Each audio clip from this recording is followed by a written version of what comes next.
Hello everyone, তো তোমরা সবাই কেমন আছো? আশা করছি সবাই খুব ভালো আছো। তো তোমাদেরকে সাথে নিয়ে আবারও নতুন আরও একটা ব্লগ শুরু করছি। তো এখন এই যে আছি মামা বাড়িতে, আর এটা হচ্ছে ওই যে তোমাদের বলেছিলাম না যে আমার মাসির মানে ছোট ছেলে রাজ ওর নাম। তো ওর আজকে বার্থডে, তো সে কারণের জন্য মানে তোমাদের দাদাভাই একটা কেক এনেছে, আর যেহেতু খুব ইয়ার্কি করে ওর সঙ্গে, আর এটা হচ্ছে আমার মাসি। তো যাই হোক, যেটা বলছিলাম, খুব ইয়ার্কি করে ওর সঙ্গে, তো সে কারণের জন্য কেকটা এনেছে। আর ওইখানে দেখো কি লিখে এনেছে, রাজ বৌদি। তো বৌদি স্পেলিংটা হয়তো ভুল হয়েছে, কিন্তু ওইটা লিখে এনেছে। আর এই যে তোমাদের দাদাভাই, মানে ওকে তো আমি ক্যামেরার সামনে আনতেই পারি না, কেন কি ও সবসময় খুব ব্যস্ত থাকে, সবসময় দোকান নিয়ে থাকে, আর যখন কোথাও যাওয়া হয় তখন একটু টাইম পাওয়া হয়। তাই আর কি। আর ওই যে অয়ন দেখতে পাচ্ছ পাশে ঘুমোচ্ছে, আর এই যে এখন হচ্ছে মানে ওর মানে বার্থডে কেক কাটা হবে।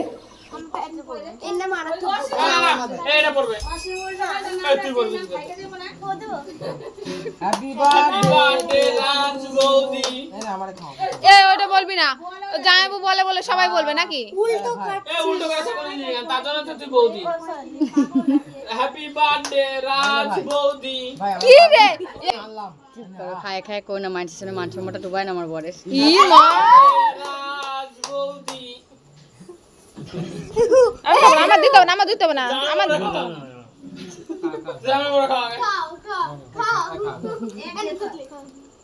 হ্যাপি বার্থডে রাজ বৌদি। তো ঠামারে খাওয়া দাদুরে খাওয়া বলো। হ্যাপি বার্থডে রাজ বৌদি। আর এদিকেও দেখো কত লোক, মানে সবাই আর কি বসে গল্প করছিল। আর এটাই ভাবছিলাম, জানো তো আজকে এই বাড়িতে কত লোক, তো কালকে পুরো বাড়িটা ফাঁকা হয়ে যাবে। তো সেটাই আর কি ভাবছিলাম যে এখন কত লোক, কালকে এই বাড়িটা পুরো ফাঁকা হয়ে যাবে। কেন কি আমরা চলে যাব, মা এসছে, মা চলে যাবে, মাসিরা চলে যাবে, আর ওইদিকে কেক মাখামাখি হচ্ছে। তো তারপরের দিন দেখো এই যে চলে এসছি, মানে চলে যাচ্ছি বাড়িতে। কালকে আর রাত্রে ভিডিও করা হয়নি, এটা তার পরের দিন বাড়িতে চলে যাচ্ছি ট্রেনে করে। আর মানে মাসিরাও এসছে, মাসি এই যে মাসির ছেলে, ওরা কৃষ্ণনগর নেমে পড়বে, আমরা চাকদা যাব। আর ট্রেনটা আজকে জানো তো পুরো ফাঁকাই ছিল, যাওয়ার দিন যতটা কষ্ট হয়েছে আজকে মানে ট্রেনে ওঠার সঙ্গে সঙ্গে বসে পড়েছি। আর এই যে এটা হচ্ছে মাসি, আর তার পাশে হচ্ছে কার্তিক, তো ওটা হচ্ছে মাসির বড় ছেলে, আর রাজ হচ্ছে ছোট ছেলে। তো এই আর কি। তো এই যে বসে গল্প করতে করতে যাচ্ছিলাম আমরা। আর একটু বৃষ্টিও পড়ছিল ঝিরিঝিরি, ঠান্ডা ঠান্ডা হাওয়াও দিচ্ছিল, বেশ ভালো ওয়েদারটা ছিল। তো দুপুরবেলা বেরোয়নি, কেন কি দুপুরবেলা প্রচুর পরিমাণে রোদ, আর তোমাদের দাদাভাই বলছিল যে দুপুরেই চলো, বিকালে নাকি ঝড় উঠবে। কিন্তু আমরা বিকালেই বেরিয়েছিলাম, কোনো ঝড় টড় নেই, শুধু একটু ঝিরিঝিরি বৃষ্টি হচ্ছিলো, তাও সব জায়গায় হচ্ছিল না। তো এই আর কি। তারপরে এই যে এখানে নিয়েছি ডাল চানাচুর, তো সেটাই আর কি খাচ্ছিলাম। আর অয়নকে দিয়েছিলাম চিপস, তো ওরাও চিপস খেলো। আর এদিকে আমি নিয়েছিলাম ডাল চানাচুর, কেন কি আমার চিপস ঝাল লাগে না, আমার ওই ঝাল ঝাল জিনিস হবে সেটাই আর কি ভালো লাগে। আর অয়ন দেখো কীভাবে তাকিয়ে আছে, তো চিপস খাচ্ছিল আর কীভাবে তাকিয়ে দেখছিল ফোনে। আর ও যেন তো খুব চুপচাপ ছিল। আর ওর বাবা পেছনের বগিতে উঠেছিল, কেন কি এটা লেডিস ছিল যেহেতু, তো পেছনের বগিতে উঠেছিল। আর বারবার স্টেশনের ট্রেন দাঁড়াচ্ছে, আর ওর বাবা এসে মানে ওকে একটু দেখা দিয়ে আবার চলে যাচ্ছে। তো অয়ন আবার কান্না করছিল না, অন্যান্য সময় যখন ওর বাবাকে দেখে না, ও আমার কাছ থেকে ওর বাবার কাছে যেতে চায়, কিন্তু আজকে সেরকমটা করছিল না, কেন কি মানে মাসি ছিল, ভাইরা ছিল, তো সে কারণের জন্য মানে ওরকম করছিল না। দিয়ে তারপর যখন মাসি মানে কৃষ্ণনগর নেমে গেল, তারপর আমি আবার ওই পেছনের বগিতে চলে গেছিলাম, যেহেতু ট্রেনটা মানে অনেকটাই ফাঁকা ছিল।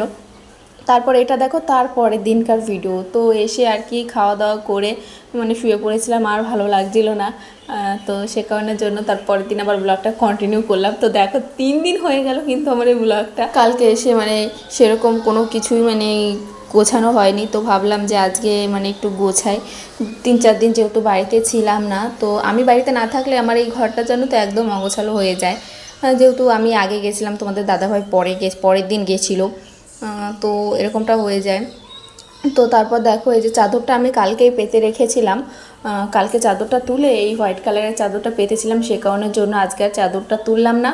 আর এদিকে মানে ঘরটা একটু পরিষ্কার করে নিচ্ছি, যেহেতু একটু হাওয়া দিয়েছিল, জানলার উপরে নোংরা টোংরা পড়েছিল, তো সেইগুলো একটু ঝাড়ু দিয়ে নিলাম। আর অয়ন এইখানে বিছানায় উঠেই দেখো মানে ওর মতো আর কি খেলা করছিল একা একা, মানে ছোটো একটা ফোন ছিল যেটা নষ্ট, যেটা নিয়ে ও খেলা করে, তো সেটাই আর কি নিয়ে খেলছিল। আর এদিকে আমি বিছানাটাকে পরিষ্কার করে নিচ্ছিলাম। আর এই গরমকালে জানো তো হোয়াইট কালারের চাদর কিন্তু বেশ ভালো, হোয়াইট কালারের চাদর, তারপর যে কোনো জামা কাপড় বলো, নাইটি বলো, হোয়াইট কালারেরগুলো পরলে না মানে মানে ইউজ করলে আর কি গরমটাও কম লাগে এই আর কি। তো তারপরে ওই ড্রয়ারটার ওপরে ওই পুতুলটাকে একটু পরিষ্কার করে নিচ্ছি, পরিষ্কার বলতে ওই একটু ঝেড়ে ঝুড়ে পেতে নিচ্ছি, যেহেতু নোংরা টোংরা পড়েছে তো সে কারণের জন্য। আর অয়ন দেখো মানে বারবার শুধু ঘুরছে, তো আমি বলছি পড়ে যাবি, ঘুরিস না। মানে অয়ন, ও বাবা কি করছো তুমি? ওটা কার ফোন? কার ফোন ওইটা? মাথা ঘুরছে? কি আছে? কি হচ্ছে তোমার? ঘোরে না, পড়ে যাবে। দেখেছি একটু হলে পড়ে যেতে, পড়ে যাবে বাবা, বসো।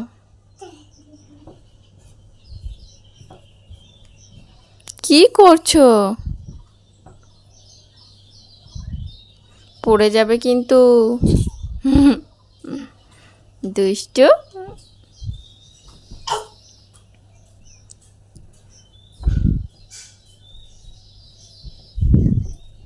আসো এদিকে আসো, বাইরে যাবে অয়ন? যা,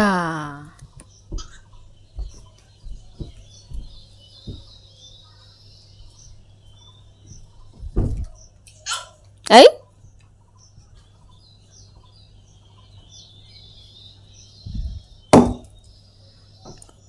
ও তো অয়ন ওর মতো খেলা করছে, আর এদিকে আমি এই যে আলনার সাইডটাও একটু পরিষ্কার করে নিচ্ছি। তো দেখো মানে সব মানে এখানে অয়নের মানে চটি কেটু এইসবই আর কি রাখি। তারপরে যে বসার আসনগুলো রেখে দিই, তো সেগুলো সব ছড়িয়ে ছিটিয়ে ছিল, সেগুলো এখন একটু গুছিয়ে রেখে দিচ্ছি। তারপর জলের বোতলগুলো ফাঁকা। আমি তো বাড়িতে এসে দেখছি মানে এক এক জায়গায় এক একটা জলের বোতল পড়ে আছে, মানে যেখানে ছড়ানো ছিটানো যেখানে সেখানে। তো সেই বোতলগুলো আর কি কালকে রাত্রেবেলা কোনো রকম করে এখানে রেখে দিয়েছিলাম, তো সেইগুলো এখন রান্নাঘরে নিয়ে যাচ্ছি। তো যেই কাকুটা জল দেয় তো তিনি জল দিয়ে যাবে, তাকে খবর দেওয়া হয়েছে, সে এসে জল দিয়ে যাবে, তারপর আর কি বোতলগুলো ভরে ফ্রিজে রাখবো। তো আমাদের এই বাড়ির কাছে আর কি কল আছে, মানে যেই জলটা দিয়ে যায় কাকুটা ভরে, তো সেই জলই মানে সামনে কল আছে। কিন্তু আমি দুদিন গিয়েছিলাম জল আনতে, কিন্তু তোমাদের দাদাভাই খুব রাগারাগি করে, বলে যে কি দরকার এত কষ্ট করে আনার, 1 ড্রাম জলের দাম তো 10 টাকাই নেয়, তাহলে অত কষ্ট করে আনার কি দরকার, 2 ড্রাম করে দিয়ে যায়, 20 টাকা নেয়। তো এই আর কি, সে কারণের জন্য যাই না, যেহেতু বকাবকি করে। তো এই আর কি। তারপর দেখো আজকে অনেক জামা কাপড় কেচেছি, এইদিকে সবার মুখে শুনছি আজকে নাকি ঝড় হবে। আমি তো জামা কাপড়গুলো ভেজানোর পরে ভয় পেয়ে গেছি যে ঝড় হলে তাহলে কি করে আমি জামা কাপড়গুলো শুকাবো, তো সেটাই ভাবছি। তারপরে ভাবলাম যে না থাক, ভিজিয়ে যখন ফেলেছি তাহলে ধুয়েও দিই। তো তারপর ধুয়ে যে চলে এসেছি ছাদে জামা কাপড়গুলো মেলতে। আর এরকমই হয় যখন কোথাও যাই, তারপর বাড়ি এসে মানে আমার এত জামা কাপড় কাচতে হয়, তো কি বলবো। তো সবারই হয়তো এরকমটা হয়, বাড়ির থেকে কোথাও গেলে প্রচুর জামা কাপড় কাচতে হয়। তারপর অয়নকেও নিয়ে এসেছিলাম সঙ্গে করে, তো অয়ন তো ওর মতো লাঠি নিয়ে খেলা করছিল। আর এদিকে দেখো ভালোই জোরে জোরে হাওয়া হচ্ছিল, মানে হাওয়াটা অনেকক্ষণ ধরে এরকমই হচ্ছিল, মানে হাওয়াটা বাড়ছেও না কমছেও না, এরকম হয়েই যাচ্ছিলো। তো তারপর ভাবলাম মেলে দিই, মানে হাওয়ায় যতটা আর কি জল ঝরে, তো বৃষ্টি যদি আসে তাহলে নিচে গিয়ে মেলে দেবো, জলটা তো ঝরুক আগে জামা কাপড়গুলোর। তো সেটাই ভাবলাম। আর এই যে দেখো মানে যেটা পরে গেছিলাম, তো সেটাও আর কি সব কিছু আর কি ধুয়ে দিয়েছি।